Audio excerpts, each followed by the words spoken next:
Bulan mulia, peluang diberi, terang kejayaan seterang mentari.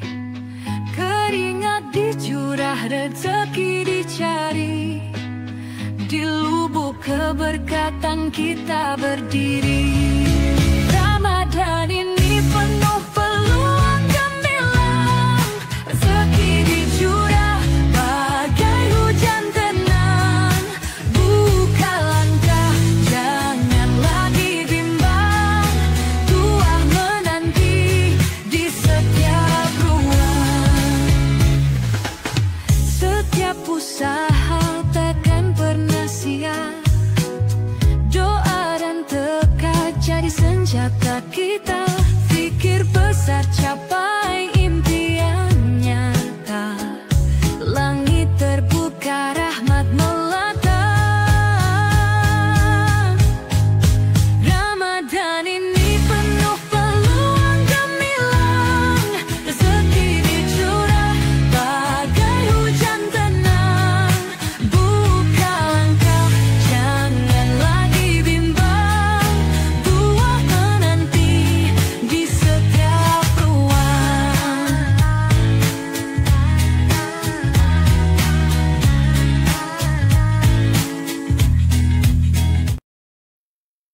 Assalamualaikum warahmatullahi ta'ala wabarakatuh. Salam sejahtera. Salam Ramadan Al-Mubarak. Edisi 15 Kacamata Jam 3 setiap Selasa jam 3 petang. Untuk petang ini kita cuba sembang-sembang mengenai topik Ramadan Lubuk Rezeki. So kita santai saja sebenarnya Ramadan ni. Semoga tuan-tuan dan puan usahawan di sana akan bersama-sama kita, bersama saya, Coach Cik Mat dan saya Dok Ken. InsyaAllah kita akan berkongsi seperti mana yang Coach katakan tadi. Okey, Dok K. Kalau Ramadan adalah kadang-kadang ianya menjadi impian ataupun menjadi sasaran setiap usahawan. Dan juga bukan setakat usahawan, Dok K ya. Kadang-kadang Ramadan inilah tempat mereka untuk mendapatkan sumbangan. Kalau kita pergi kepada makhluk lain, bulan Ramadan lah mereka mendapat lebih banyak makanan. Sebab ya banyak, kalau kita cerita bulan Ramadan tidak terlepas dengan berlakunya pembadiran makanan. Tak utama dalam PKPK Ramadan, berbuka puasa dan sebagainya. Mudah-mudahan pada kali ini Dok K, kita dapat mengurangkan pembadiran tersebut. Sebab bayangkan sahabat kita yang berada di Palestin berpuasa mungkin dengan hanya sedeguk air, ataupun mungkin berpuasa hanya bersahur, sekadar bersahur. Jadi mudah-mudahan kita ya sebagai usahawan ni kita cuba menghayati sedikit. Dan hari ni kita nak berkongsi-kongsi je pengalaman Dok K tentang menyambut Ramadan, bagaimana untuk persiapan yang boleh dikongsi kepada usahawan yang perlu mereka lakukan apabila mereka menyediakan makanan. Dok K, mungkin Dok K dah pasal Ramadan? Dah. 2 hari ni memang dah pergilah. So ada perbezaan agak-agak tahun sebelum ni ke Dok K?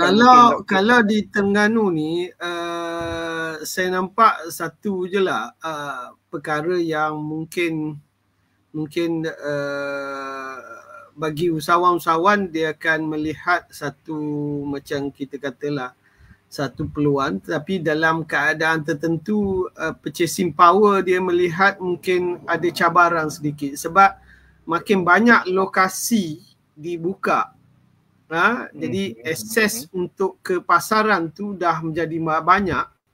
Jadi dari sudut pengguna pula mempunyai banyak pilihan lah, tapi dari sudut peniaga yang hanya mempunyai satu gerai saja, tidak ada di beberapa lokasi berbeza, agak mencabar jugalah bagi mereka.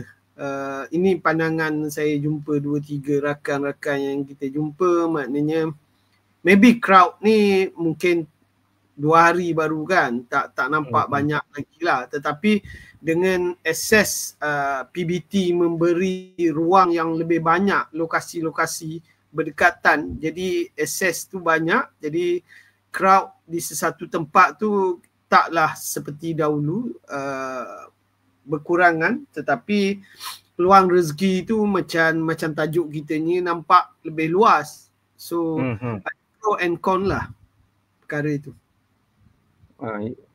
Itulah jugalah saya pun nak berkongsi sebab sebelum ni saya pernah jugalah menjadi peniaga di musim Ramadan ni, ya, dalam membekal pakaian dan juga biasa masuk pasar Ramadan sebagai peniaga. Jadi inilah kadang-kadang dia berbeza dulu Dok K.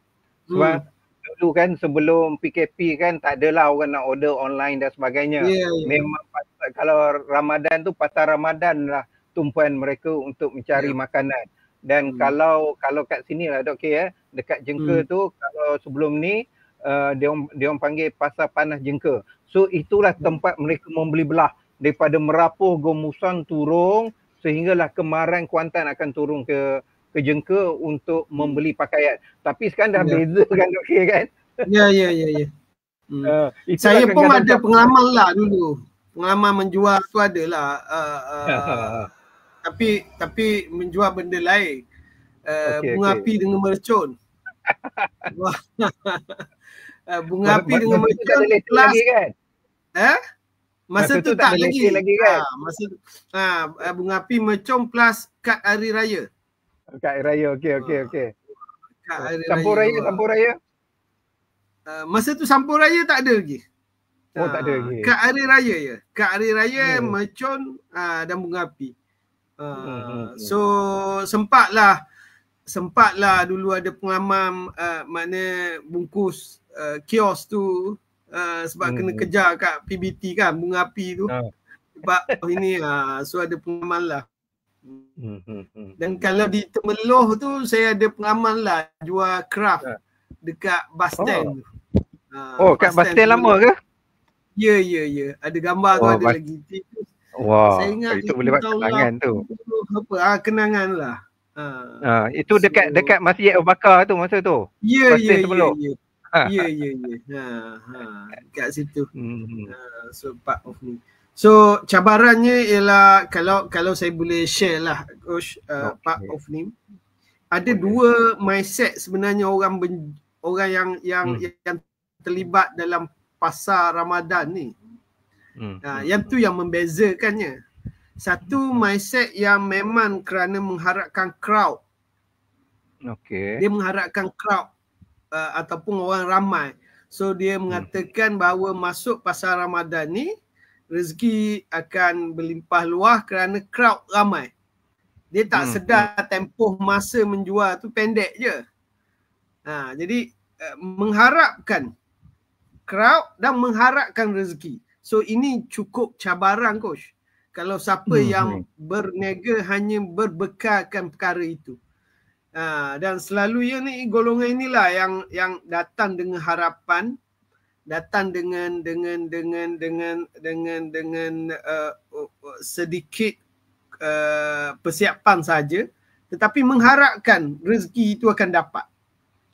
Berbanding dengan yang kedua, yang selalu dah pernah ikut dan ini, mereka ni datang dengan strategi dan persiapan. So mereka tahu macam mana, ada irama lagu lah, ada tarikan macam mana, so ada nyanyian lah, ada offer bila dah sampai pukul berapa ada offer. So mereka ini bersedia dan berstrategi. Berbanding dengan yang tadi. Jadi bila dua golongan ni, kalau you perhatikan, saya selalu perhatikan. Semalam pun saya pergi semalam dengan anak saya, kebetulan anak cuti sekarang. So ada 2 orang kat rumah. So universiti cuti kan sekarang. So it's a part of, boleh tunjuk, gambarkan pada anak yang ni orang baru, mengharapkan sangatlah Yang ni kalau nak beli dalam pukul 6, pukul 6.30 ni mungkin you boleh dapat offer ini. Lego Lego. Ya. So dia tahu kat mana perlu bermain dengan masa. Kajian macam mana pasaran dia nak tarik, akak ke adik ke apa ke, dia tahu. Sebab dia dah mungkin kerana dia dah bermain di pasaran itu dah agak lama. Tetapi yang paling penting mindset dia bersedia. Dan bila kita pendek kata, bila kita tanya dia akan mengatakan alhamdulillah lah. Dia tahu macam mana nak main. Tapi berbanding dengan yang datang, yang saya kata tadi mengharapkan crowd, bila tanya macam mana, so dia menjawabnya crowd tak ramai lah sebab banyak sangat buka. Jadi seolah mengeluh kepada persaingan. Sedangkan dia kena faham bahawa masuk di situ memang pertamanya dia kena sedia dengan persaingan. Ya betul.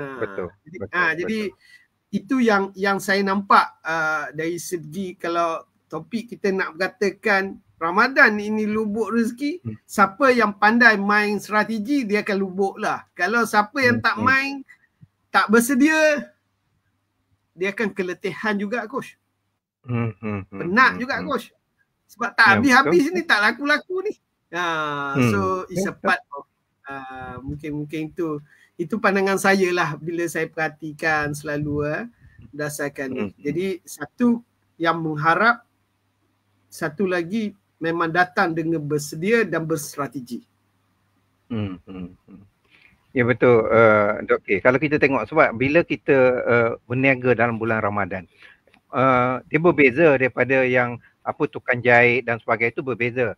Tetapi kalau kita berniaga di dalam time frame, contoh macam saya berniaga dekat Pasar Panas, bermula daripada pukul 8 pagi, 7 pagi sehingga pukul 2 petang. So time frame. Okey, time frame. Dan kalau kita berniaga kat Bazar Ramadan, kita akan bermula pukul 3 kita dah pergi dah. Lepas tu paling tinggi 20 minit sebelum berbuka. Kalau sekarang ni lebih kurang pukul 7. Pukul 7. Maksudnya pukul 6.45 tu kalau kita banyak, memang masa tu memang kita kena lego dah. Sebab makanan tak boleh kita simpan besok. Yang inilah Dok K yang mestinya. Kadang-kadang bila kita simpan, contoh Dok K, sebab sebelum ni saya menjual air soya, air kelapa. Kadang-kadang bila kita kalau air kelapa kita dah belah, jadi kita tak boleh nak simpan untuk besok. Yang menjadikan tidak berapa enak apabila kita simpan balik dalam freeze, kita bekukan bila besok, so ini yang akan mengganggu kita rasa. Kan? Kalau macam saya jual soya dengan tahu buah, memang tak boleh nak simpan. Jadi inilah strategi macam Dok K cakap tu. Kita kena bila kita berniaga, biasa dulu, saya tak tahu sekarang. Dulu kalau minggu pertama Dok K, memang senyum sehingga ke hidung lah, atau sehingga ke telinga. Memang habis, jual apa pun habis. Dulu punya style. Sekarang saya tak pasti. Sebab saya last kali saya berniaga pada tahun 2008, iaitu di TTDN Jaya di Shah Alam. Itu masa tu saya berniaga murtabak. So memang persaingan macam Dok K kata, memang kita kena bersedia. Cuma pada saya, apa yang kita nak membezakan kita dengan orang lain? Contoh dari sudut kepatasan, ialah kalau kita buat buat murtabak, bukan dalam masa 2-3 minit, kadang-kadang sampai ke 10 minit. Jadi kita kena tahu waktu bila kita kena prepare. So bila time puncak dia. So time puncak kita kena simpan lah. Ini strategi dia, okey. Itulah yang maksudnya kita biasa, dan kita lah pada saya, okey, bila saya pergi pasar malam, tak tahulah orang lain, saya paling malas nak membaris sebenarnya, Dok K. Nak menunggu giliran, itulah suatu yang saya paling tak suka. Macam mana kan Dok K? Kalau beli barang menunggu. Ya. Betul. Memang betul lah. Keadaan itulah. Sebab tu kita banyak refer ini, perbincangan ni mungkin kita refer kepada bazar lah. Kita tak refer pada perniagaan lain. Part of ni kita santai je. So satu perkara yang kita harus ingat jugalah, tapi tak ramai memberi fokus. Maksudnya ialah kita nak orang yang datang itu. Sebab kita tahu bazar tu dia setempat dan akan berlaku repeat visit part of ni. Jadi kita juga dalam seperti bisnes yang lain juga, kita harus upaya untuk tingkatkan dia repeat purchase ataupun datang berulang. Betul. Bukan tak 30 hari ni 30 gerai yang berbeza. Macam semalam saya bagi contoh lah. Saya selalu bila Ramadan ni selalu beli mi goreng. So mi goreng tu memang kita dah tahulah part of ini ni. So hari yang pertama tu pergi memang cari dia juga. Saya tak tahu dia berniaga kat mana. Mana ingat yang tahun lepas ke? Ya.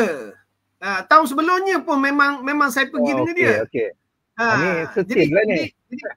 Jadi perkara yang selalu saya cuba terapkan pada sahabat-sahabat, bukan crowd yang harus you target kan. Crowd tu memang tetapi pembelian berulang tu harus dijadikan target. Macam hari ni datang beli ni kan.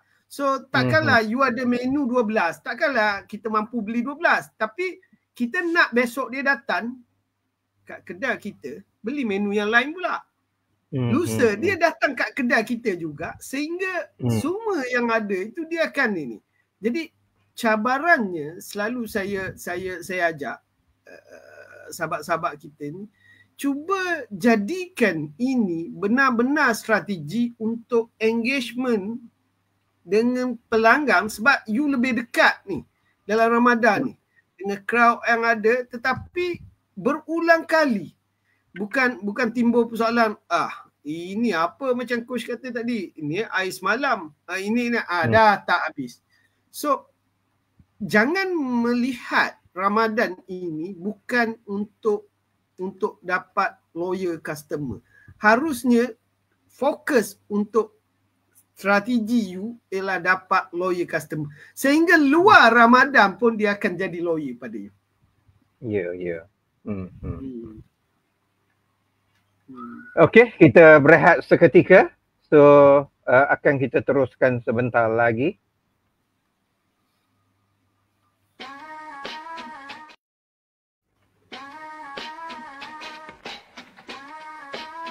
Bulan mulia, peluang diberi, terang kejayaan seterang mentari, keringat dicurah, rezeki dicari, di lubuk keberkatan kita berdiri.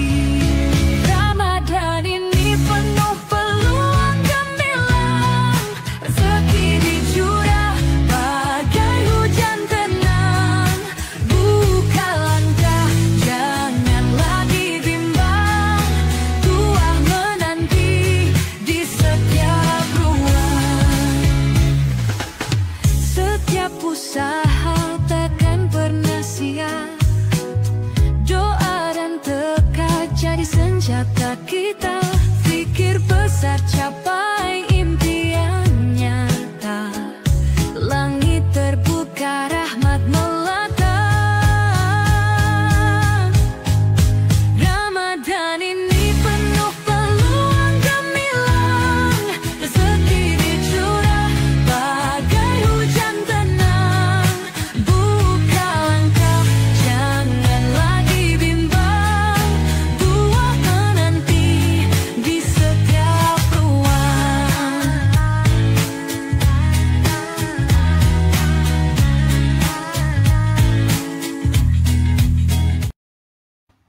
Kembali kita edisi 15 Kacamata jam 3 setiap Selasa jam 3 petang. Kita masih lagi membawa topik Ramadan Lubuk Rezeki. So alhamdulillah. So Saya nampak ada satu buku baru Dok K lancarkan dalam Ramadan ni. Agak-agak berapa yang ke-10? Yang ke-10. So mungkin kalau ada usahawan-usahawan di luar yang memerlukan buku tersebut, tadi saya tengok tu dekat TikTok tu. Ya.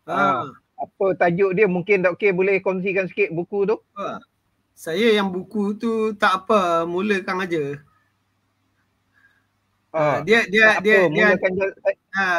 ada tiga bab lah yang mengesahkan. Maknanya bagi terutamanya dia sesuai kesemuanya untuk usahawan dan juga sesiapa sajalah yang mana pernah down tapi nak bangkit balik. So bab tu dia akan ada cerita kita. So cerita kita ni tak sama dengan cerita orang. Jadi dalam bab tu ada akan bercerita bahawa kalau kita jatuh pun kita yang jatuh dan kita yang baru bangkit dan semua. Kemudian yang kedua ialah untuk kita bangkit semula ni kita kena sayangi diri kita dulu.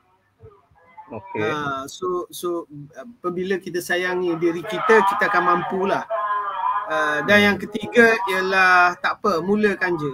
Jadi jangan takut nak mulakan je. Jadi ada bab-bab itulah. Jadi insyaAllah saya ingat dalam Facebook saya minggu inilah, akhir minggu ini akan saya bagi link siapa-siapa yang nak belilah. Okey. So boleh sharekan juga, mungkin kita share dekat grup apa tu geng-geng kacamata ni, mungkin mereka ingin memperolehnya. InsyaAllah Dok K akan kongsi tu. Okey, kita kembali semula kepada Ramadan, lubuk rezeki. Ya. Memang tak dinafikan Dok K. Semua boleh katakan semua orang, terutama yang berniaga, semua mereka akan menanti Ramadan, bulan Ramadan sebulan. Malah kalau saya dulu, saya cerita saya lah. Saya kalau boleh bukan sebulan, mungkin 2 bulan ke 3 bulan, betapa seronoknya nak berniaga dalam bulan Ramadan. Sebab potensi dia memang insya-Allah lah ya, mendapat lebih. Dan cuma itulah macam Dok K kata, kita kena bersedia. Dekat mana-mana kita kena bersedia dari sudut kita bersaing. Bersaing bukanlah sesuatu yang UFO kata orang. Dalam perniagaan, bersaing adalah perkara yang normal. Perkara yang normal. Kadang-kadang kalau dulu Dok K, kalau mereka susunkan sekarang dah okey kot. Kadang-kadang sebelah meja belah menjual makanan yang sama. Betul. Jadi kan? Cuma itulah strategi kita, macam Dok K kata, strategi kita. Jadi mungkin satu tamparan kepada orang yang baru. Kalau orang yang lama mungkin dia tahun lepas, tahun-tahun sebelum mereka telah membina repo, telah membina engagement. So bila nak beli, contoh kalau nak beli murtabak, belilah dekat kedai A, dekat gerai A. Cuma satu je lah, bila dah ada repo tu, janganlah pula rasa yang tahun lepas tu berbeza dengan tahun ni. Kalau lebih bagus tak apa. Ya, ataupun kalau yang tahun lepas tu besar macam mana, kandungan dia daging banyak mana, ayam banyak mana, tahun ni dah makin kurang. Sebab itulah Dok K, saya tak tahulah dekat sini, kalau kat sini murtabak RM8 sebiji. Sebiji RM8. Ada daging dengan ayam. Kalau dulu saya menjual RM2 Dok K. Pada tahun sebelum 2008. Dekat TTDI Jaya pun ada RM2 je. Tapi saya buat murtabak Penang yang bulat, bukan 4 segi.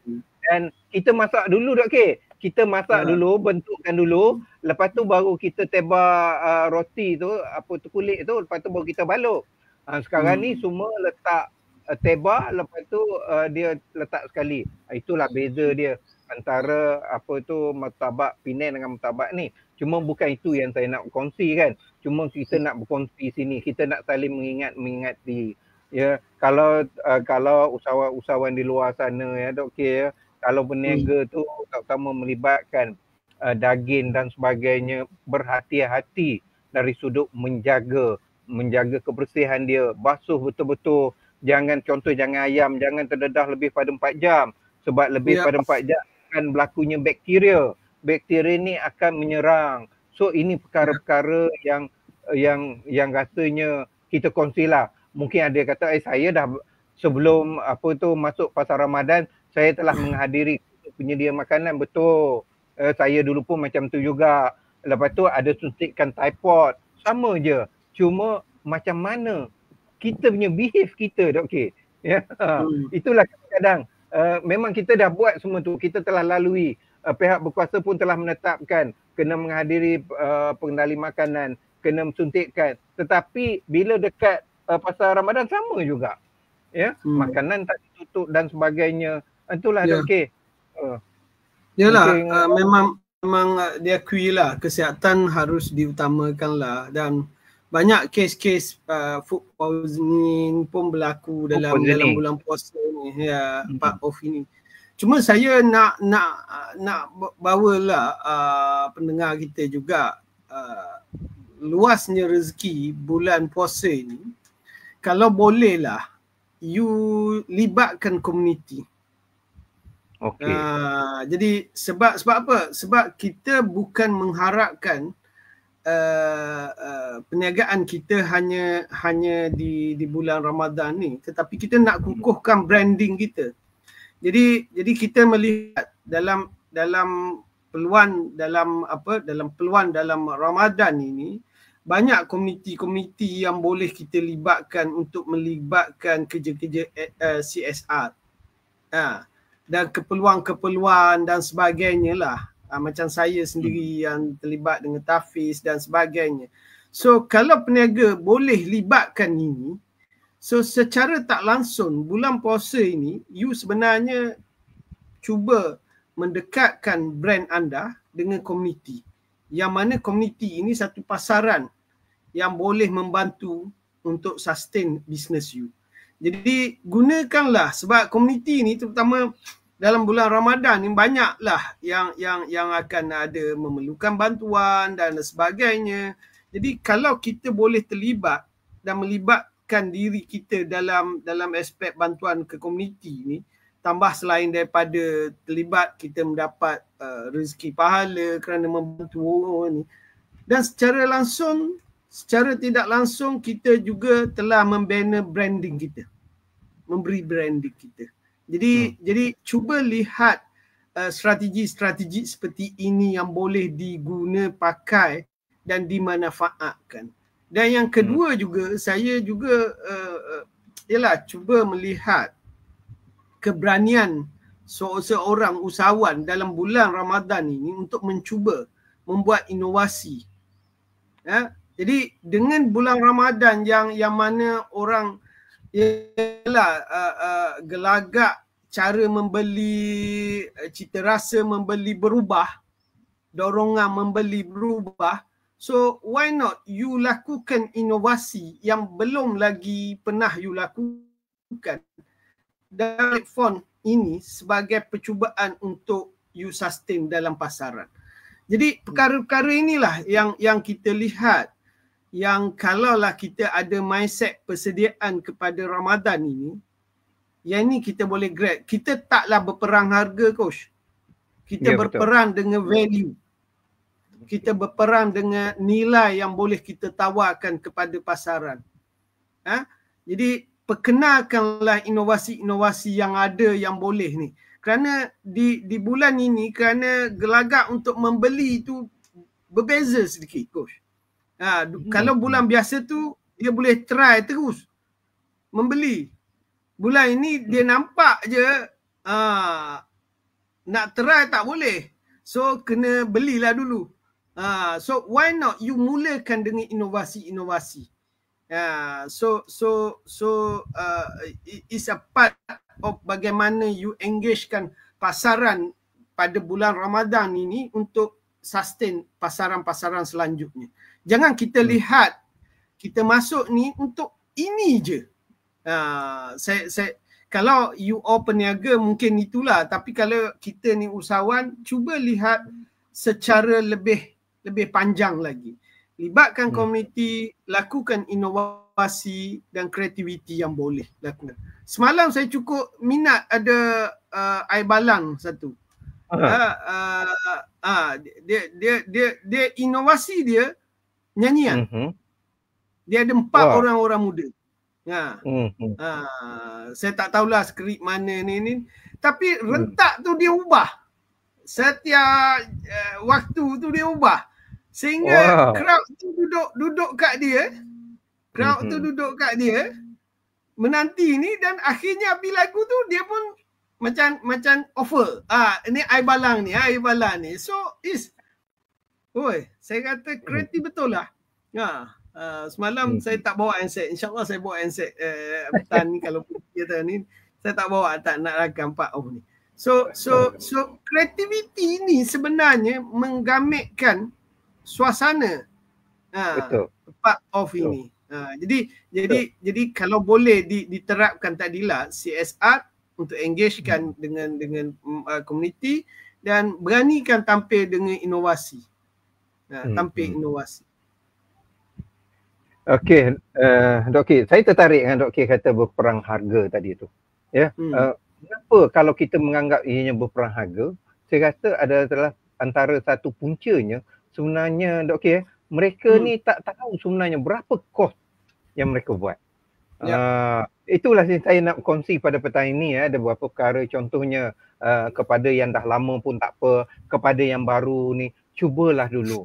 Cuba amat-amati, cubalah buat pengiraan harga berapa kos. Contoh kalau nasi kukus ayam berempah, so berapa kos sebenarnya. So daripada situ barulah kita rasa seronok dan kita tak menjadi kepada berperang harga, dan kita lebih kepada nilai sebagaimana Dok K kata tadi. So kita numpu pada nilai sebab kita dah tahu berapa keuntungan kita. Apabila kita dah tahu, contoh kalau harga pasaran RM7 untuk nasi kukuh ayam berempah, mungkin modal kita RM4, so RM3 kita dah tahu. So kenapa kita perlu main harga? Ini berperang harga. Cuma yang kita ketengahkan adalah bagaimana nilai. Apa nilai yang kita nak beri? Kepatasan ke atau keenakan ke? Bila nasi kukus tu mungkin ayam dia panggil sodak yang crispy tu. So ini nilai yang kita nak beri. Itu yang pertama. Yang kedua, kepada usahawan yang berniaga di pasar malam dah ada kedai.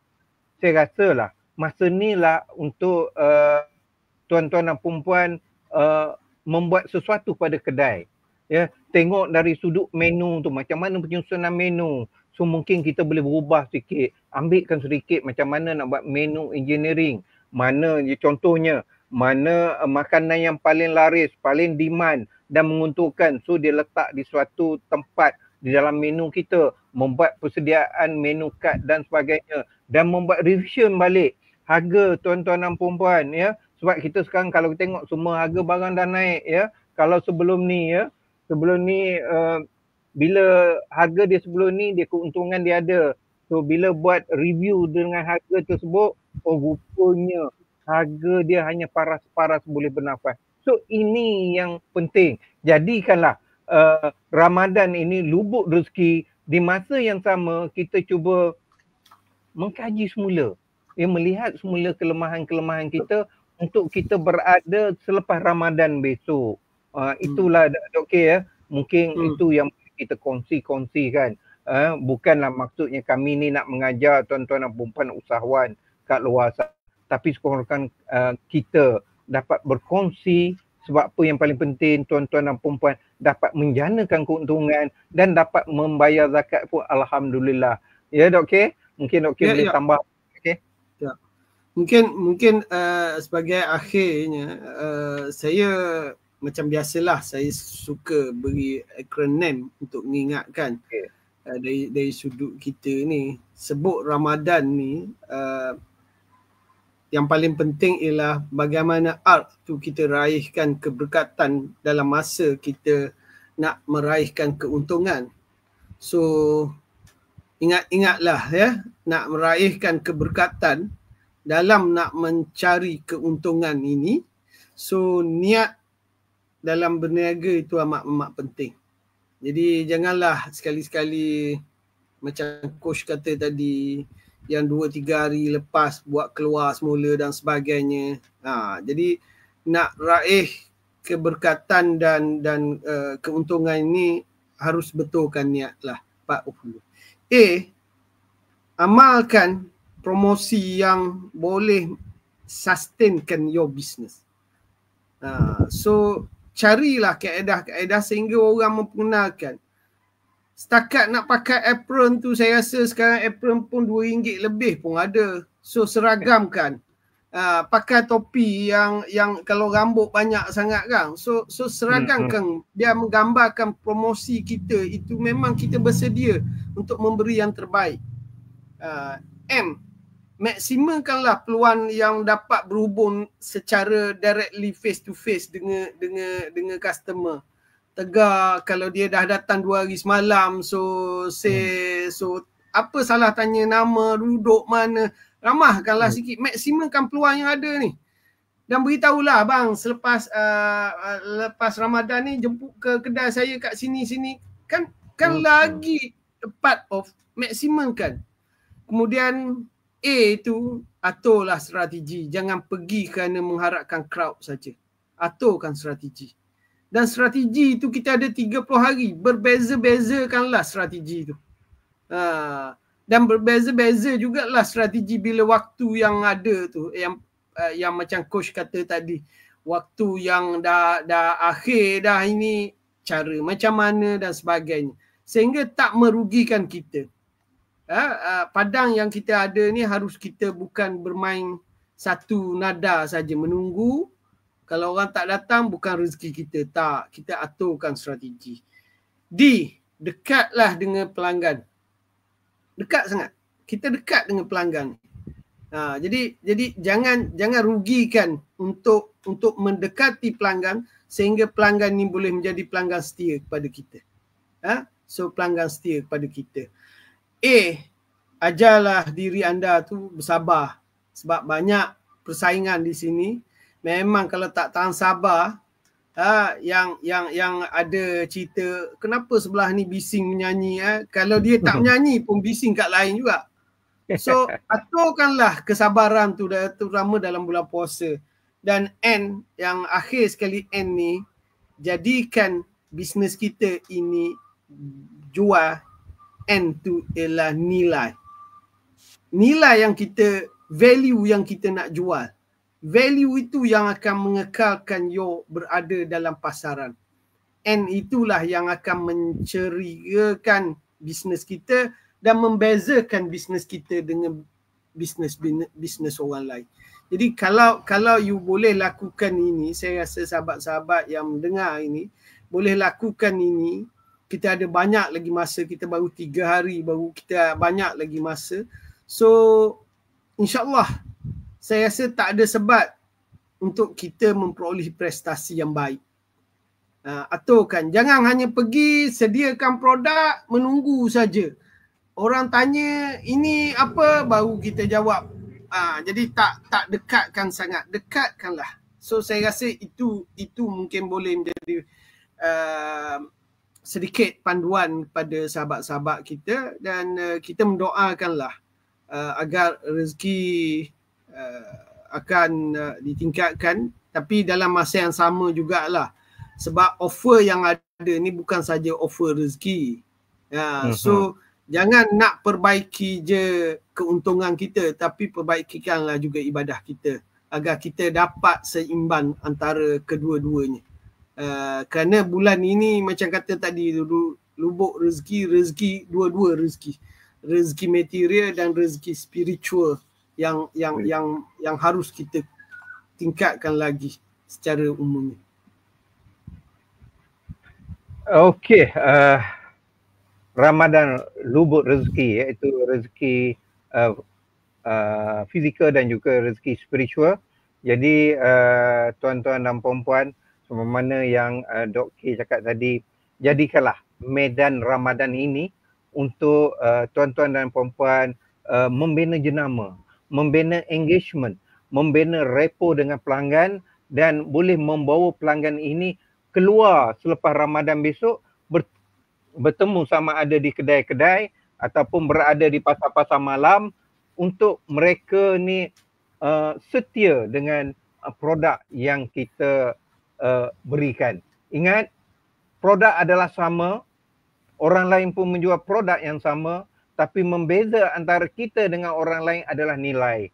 nilai apa yang kita berikan. So kami daripada tim Kacamata Jam 3 akan melabuhkan tirainya dan kami mengucapkan selamat menyambut Ramadan, ya, sambil menerima rezeki, berilah juga rezeki itu kepada mereka yang memerlukan. InsyaAllah Allah akan menambah nilai, akan menambah lagi rezeki kita di akan datang.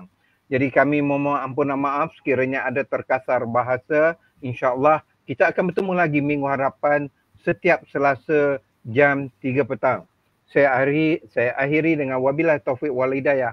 Wassalamualaikum warahmatullahi taala wabarakatuh. Assalamualaikum.